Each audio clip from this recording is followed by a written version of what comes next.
বেঁধে রাখবেন, গাছে পোস্টে বেঁধে রাখবেন, হাত তুলবেন না। 12টা রাজ্যে এবং কেন্দ্রশাসিত অঞ্চলে হচ্ছে, কারো চুলকাচ্ছে না, পিসিআর ভাইপোর চুলকাচ্ছে।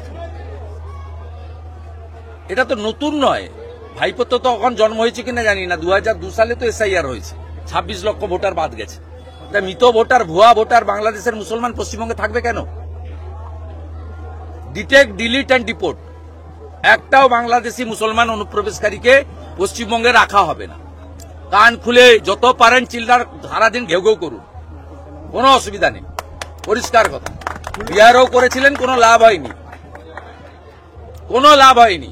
মৃত ভোটার থাকবে না এখানে। গড়চক্রবেড়িয়া, ভূতামোড়, এই কেন্দামারির বিভিন্ন বুথে, দাউদপুরের বিভিন্ন বুথে, শামসাবাদে সব মৃত ভোটারের নাম ভোট দেয় এরা বিকালবেলা। কোনো হিন্দু বুথে হয় না, এরা করে এখানে। সকালবেলা গামছা পরে ভোট দেয়, দুপুরবেলা প্যান্ট পরে ভোট দেয়, বিকালবেলা লুঙ্গি পরে ভোট দেয়। পুলিশ কেন থাকবে? হাতে ঘা লেগেছে এবং বুঝতে পারছে যে যাবে। আর সম্পূর্ণ মিথ্যা সাজানো, ওই হাতের অক্ষরও উনার নয়। এদের যদি জম থাকে ওই চিঠিটা সেন্ট্রাল ফরেন্সিক ল্যাবে পাঠানো। পুলিশ বলছে ফরেন্সিক হবে চিঠিটা। ও রাজ্য সরকারের ফরেন্সিক, ও সব পিসির বানানো। এখানে কি হয় ফরেন্সিক জানে। সেন্ট্রাল ফরেন্সিক ল্যাবে হোক এবং হাইকোর্টের তত্ত্বাবধানে হোক, বলছি দাদা একজন, তাহলে দুধ কা দুধ পানি কা পানি হয়ে যাবে। বলছি দাদা একজন সাংসদ হয়ে যেভাবে কেন্দ্রীয় নির্বাচন কমিশনকে আক্রমণ করলো, এর থেকে গণতন্ত্র। পড়াশোনা না থাকলে অশিক্ষিত হলে হবে? লড়াই তো কোনোদিন করেনি। আমরা লড়াই করে মমতা ব্যানার্জিকে মুখ্যমন্ত্রী করেছি। লড়াই করা জানতে হবে। হত কাটবো আমরা, কই খেয়েছো তুমি? 11 সালে আমরা সব করে টোরে দেওয়ার পরে ফাঁকা মাঠে 2000 পুলিশ নিয়ে চলে এসছো হাত নাড়তে। এইসব হবে, কার্বাইড দিয়ে পাকানো ফলের মাল, এইসব হবে।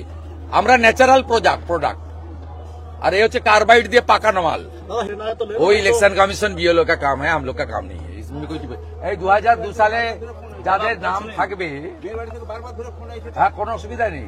2002 সালে আপনি বাবা তো, আপনার মেয়ের নাম তো ছিল, মানে তখন তো বয়স হয়নি, আর আপনার লিঙ্কে মেয়ের নাম উঠে যাবে। দাদা চিন্তা নেই, আমার তো ভলেন্টিয়ার সব আছে। আপনার লিঙ্কে, আপনার নামের লিঙ্কে আপনার মেয়ের নাম সে বাবার কাছেও তুলতে পারে, অথবা বর্তমান যেখানে আছে সেখানে তুলতে পারে। কোনো সমস্যা নেই, কোনো অসুবিধা হলে আমি আছি। কোন হিন্দু চিন্তা করবেন না, হিন্দুদের কোনো সমস্যা হবে না। দাদা ভারতীয় মুসলিমদেরও হবে না সমস্যা, বাংলাদেশি মুসলিমদের নো চান্স, নো। দাদা